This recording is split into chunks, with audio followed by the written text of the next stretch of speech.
El otro tema es cómo se relacionan estos volúmenes con el fondo en el cual están insertos. O sea, el marco donde se produce la percepción de la obra de arquitectura, digamos, donde uno percibe la obra dentro de un marco particular, se llama campo. Y hay una teoría del campo que está desarrollada en el libro ¿qué? El libro de teoría del campo, que ustedes ahí pueden leerlo con mucha mayor definición, pero vamos a ver un poco de qué se trata. El campo implica las dimensiones conceptuales del lugar y del límite, o sea, hasta donde el edificio tiene alguna incidencia, digamos, hasta donde el edificio cuenta de alguna manera, es el campo de incidencia de ese edificio. Por ejemplo, en la iglesia de Montmartre, que se ve desde todos lados prácticamente en París, el campo de la iglesia de Montmartre es mucho más grande que el campo de San Ivo La Sapienza, que si está la puerta cerrada, cuando uno pasa no sabe ni que está. O sea, uno tiene que estar en el patio de la Universidad de La Sapienza para saber que ahí está San Ivo, porque si no, ese es el campo de acción de San Ivo La Sapienza. Entonces, el campo puede ser muy variable en función, sobre todo, de cómo lo percibimos a la obra de arquitectura, de la distancia que hay. Por ejemplo, en el conjunto, digamos, de la iglesia del Campanile y del Baptisterio de Pisa, es un campo muy grande porque realmente hay todo un espacio abierto y entonces el área de influencia que tiene esto está en función de una superficie considerable y de vistas desde varios lugares. Cada objeto arquitectónico tiene un campo concreto. El campo, digamos, sin un objeto es un espacio vacío, un espacio que no tiene la idea, digamos, de un lugar arquitectónicamente tratado. Esto es un paisaje natural, no es un paisaje, no es un paisaje arquitectónico. El edificio sin un campo también es una entidad abstracta, no tiene una posición espacial. Ahora, este edificio puesto en su campo, digamos, primero se pone un edificio, cuando uno junta el edificio y el campo, cuando uno lee el campo donde va a insertar el edificio y genera el edificio a partir de ese campo, interrelacionando la idea del campo y del objeto, se produce, digamos, una conceptualización sobre cómo puede en realidad percibirse ese objeto claramente. Y entonces lo que tenemos era un espacio vacío que, una vez leído, estructurado, digamos, leído la estructura geométrica de ese espacio vacío, se piensa una arquitectura que vaya con ese espacio, con una idea, como es en este caso, y lo que se tiene es un objeto arquitectónico totalmente interrelacionado, digamos, con este campo particular. Y esta es la capilla del Monte Tamaro, que está pensada, digamos, para balconear sobre los Alpes suizos. O esta otra, este es un espacio urbano. La capilla la iglesia del Jubileo está puesta en este triángulo, ¿sí?, que era existente, preexistente al diseño de la capilla, y en realidad la capilla está básicamente, hay una serie de iglesias que están básicamente para revalorizar el espacio urbano. Entonces están puestas en función de un campo determinado, y esta es la visión, digamos, de el objeto arquitectónico en relación al campo existente. Cuando uno llega, Roma, en realidad, como ustedes pueden ver, Roma está acá. Esto está muy lejos del centro de Roma, está como 2 horas del centro de Roma, digamos, y uno llega por este lugar. Entonces, digamos, la iglesia, en la medida en que uno dobla la curva, domina toda la extensión posible. La estructura geométrica. Bueno, lo que decíamos, disculpen, es que el campo ese tiene que ver con la estructura geométrica de la superficie disponible. Y uno, digamos, tiene que ver con la estructura geométrica del lugar. ¿Pero qué es la estructura geométrica?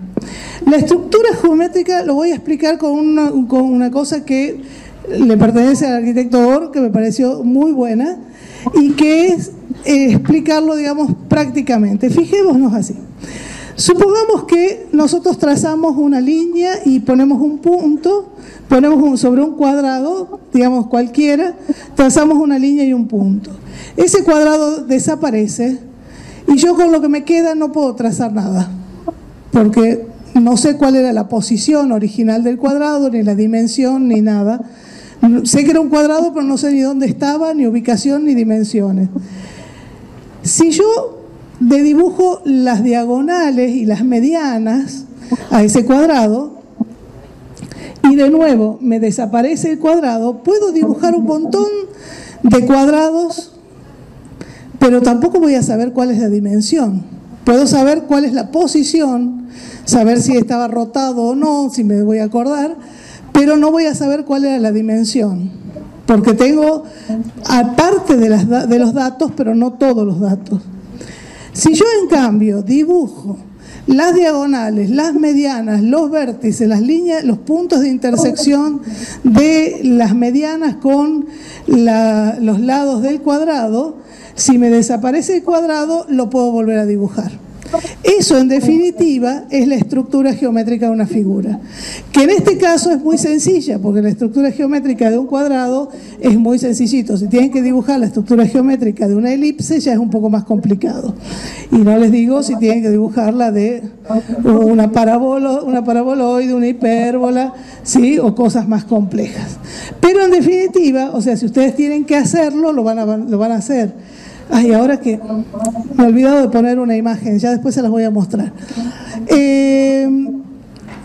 Entonces, en la medida, digamos, en que uno entienda cuál es la estructura interna de los elementos fundamentales de cada figura, uno puede recomponer la figura. Eso es fundamental porque permite, uno sabiendo la estructura geométrica de las distintas figuras y volúmenes, puede articular todas las partes entre sí en función de esa misma estructura geométrica, ¿sí? Y la estructura geométrica, en realidad, digamos, podemos dividirlas en tres tipos de estructura. Estructura básica o portadora, la estructura modular y la estructura proyectiva. La estructura básica portadora es esa que habíamos mostrado primero, digamos la que permite la máxima articulación formal, porque es la que son las líneas estructurantes, ¿no? O sea, son las que me permiten recomponer la figura claramente. Y está en la bidimensión, son las medianas, las diagonales. En la tridimensión, además, van a ser los tres ejes, en realidad, de un cuerpo volumétrico. Si yo, en esta figura, digamos, geométrica portadora, puedo organizar las diferentes partes mediante extensión de figuras, digamos, puedo ir y, digamos, puedo combinar a partir de la estructura geométrica portadora una serie de partes con, digamos, cambiando la extensión.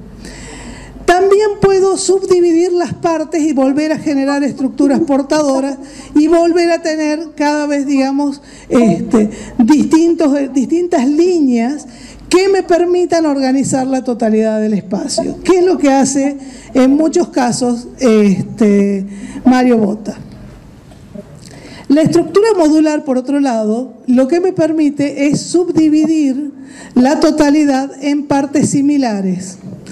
Y entonces, digamos, cada una de las partes se considera como una unidad. Yo puedo dividir un cuadrado, por un lado por las medianas, las diagonales y de las medianas y las diagonales, o puedo dividir un cuadrado en n cuadrados iguales. Pueden ser en 4, en 3, en 5, en 8, ¿sí? Y eso se va a llamar seguramente módulo. También puede ser cuadrados que no sean iguales, o sea, reparticiones que no sean iguales y que me van a dar, digamos, otro tipo de división, pero siempre en relación a la partición interna.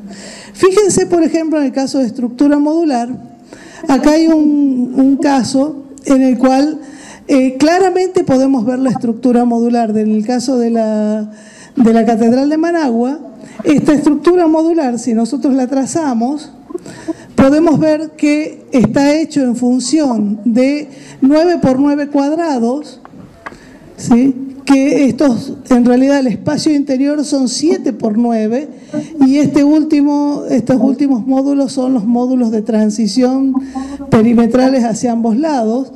Y estos 9 por 9 cuadrados, digamos, están remarcando acá este 9 por, digamos, este cuadrado que a su vez tiene 9 por 9. O sea, en realidad son 81 cuadrados acá y acá tenemos 3 por 3, 9 cuadrados en el centro. O sea, está hecho en base a una geometría súper rigurosa que cuando la vemos en el espacio, además está reforzada por el hecho de que cada uno de estos módulos tiene un cupulín idéntico, a distinta altura, pero idéntico, ¿sí?, que organiza todo el espacio. Y estos dos últimos módulos son distintos, ¿no? O sea, estos que están acá, los laterales, pero en la totalidad generosa. Y acá se puede ver la expresión en el interior, ¿sí?, de esta estructura geométrica.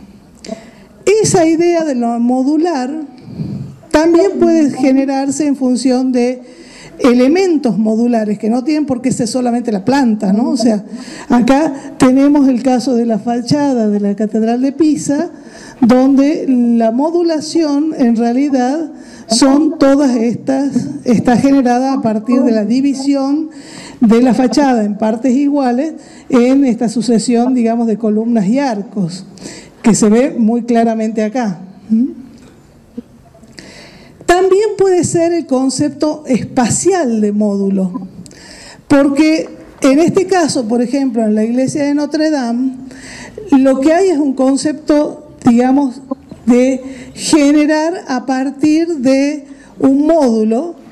Esta es la planta, y fíjense que acá hay particiones, ¿sí?, que están hechas, digamos, y que podrían seguir extendiéndose. O sea, tiene este largo, pero podría ser más largo. Hay otra iglesia que es la iglesia de la Capilla del Rey en Cambridge, que es muchísimo más larga con prácticamente la misma estructura.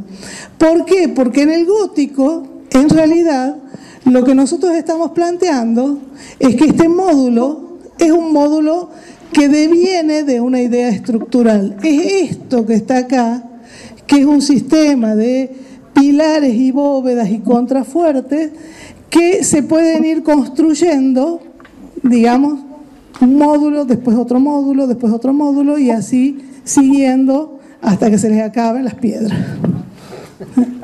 Sí.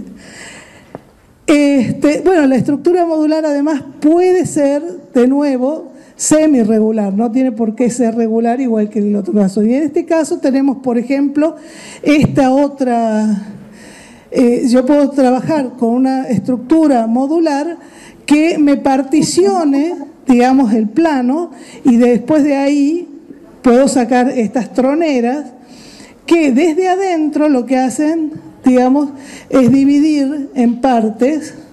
Esta es una subdivisión, pero digamos que se plantea de la repartición del plano en partes y después va generando este tipo de cosas. Pero está basado en esa partición modular, no es la estructura portadora. Por otro lado tenemos la estructura proyectiva, que lo que hace es unir, en realidad, otras líneas secundarias. Acá no están ni las diagonales ni las medianas, sino que lo que estamos uniendo son las líneas que unen los vértices, los puntos generados por las medianas y las diagonales. Entonces, si yo uno, acá tendría que haber un punto, digamos, si acá estuviese una de las medianas y la otra de las medianas. Entonces yo estoy usando este punto de una mediana con este punto de otra mediana con el vértice, digamos, donde estaría la diagonal. Y así las otras iguales.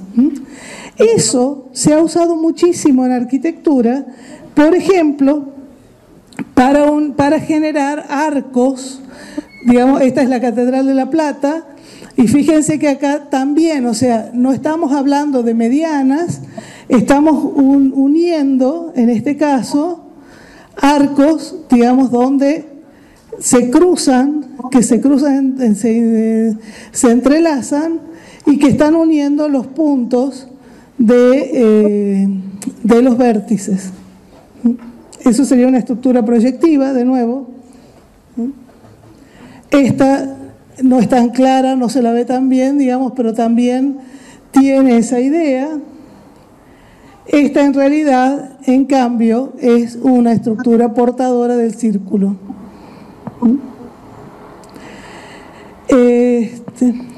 Y bueno, de nuevo, o sea, yo podría también trabajar con estructuras proyectivas menos estructuradas, o sea, podría dividir en distintas partes, tomar otras, no tomar solamente los puntos donde están las medianas, sino otras y generar estructuras proyectivas distintas. Pero ustedes esos además lo han visto en Morfología 1, ¿no es cierto? Bien. Bueno, la estructura geométrica, ya para terminar. La diferencia, digamos, de trabajar con una estructura geométrica o no, es que la estructura geométrica me da un punto de apoyo. Yo puedo trabajar con formas libres, pero las formas libres son mucho más complicadas de construir. Fíjense que, por ejemplo, para hacer el Guggenheim de Bilbao, Frank Gehry necesitó un programa espacial que utiliza la NASA para poder dimensionar los elementos constructivos. Cuando yo trabajo con geometría y genero con geometría, después puedo fácilmente sacar las dimensiones de los elementos constructivos y puedo construir lo que estoy proyectando. Si trabajo sin geometría, puedo hacerlo, pero es un poco más complejo, ¿sí? Por otro lado, no hay que pensar que cuando uno trabaja con geometría, seguro que sale todo bien, ¿no? Porque esta iglesia se la hemos puesto porque es un ejercicio geométrico, pero la verdad, a mí particularmente me parece, digamos, que es tosca, que le falta bastante, digamos, no necesariamente cuando uno hace las cosas con geometría solamente no se resuelve todo, es una parte nada más. Tampoco haciendo demasiadas, digamos, virtuosismo geométrico, como en este otro caso, se logran necesariamente efectos maravillosos, o sea, ni por simple ni por complejo,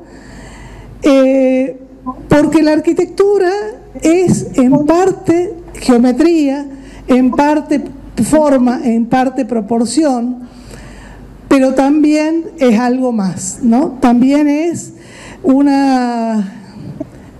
arte y hay que tener un fino sentido, digamos, de todo el complejo que estamos trabajando.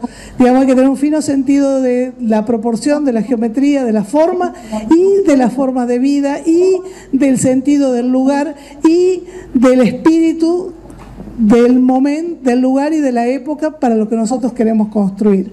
Entonces, la geometría es una herramienta útil, pero no es suficiente per se para hacer buena arquitectura.